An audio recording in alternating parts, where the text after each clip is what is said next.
In general, I don't like a lot of motivational speakers I hear. I find them cheesy, trite, and frankly, most of them say the same old thing.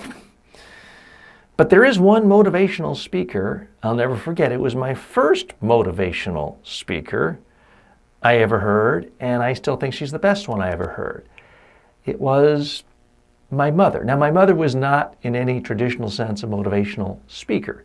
She was trained as a school teacher, but was mostly a mom and a full-time homemaker the whole time I was a kid. But she did speak to me every day, and I remember from the earliest day, I mean, I had to be 2 or 3 years old, and she did this for years, holding me, telling me, "You are the smartest boy in the whole world. You are the smartest boy in the whole universe." And then I would say, "What about the world?" She'd say, "You're the smartest boy in the whole world." I'd say, "What about the universe?" She'd say, "You're the smartest boy in the whole universe." Now, chances are she wasn't factually correct. Chances are she wasn't accurate. But it did give me tremendous confidence. When I went to first grade and second grade and junior high school and beyond, at a certain level, it does stick. I do think of myself as, I don't know about the smartest boy in the whole world, but I do think of myself as smart, as capable, as intelligent. And it was just a very, very positive, nurturing environment. And she definitely was sincere. She definitely believed it. She was definitely my greatest champion ever.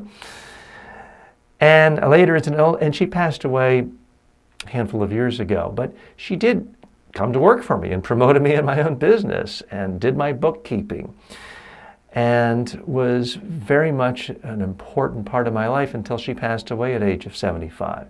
So thank you, Mom. There is a role for motivational speakers, especially when they're sincere and specific and there's some connection to you.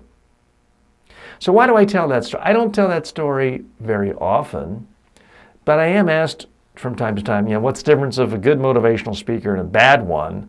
There's some lessons there.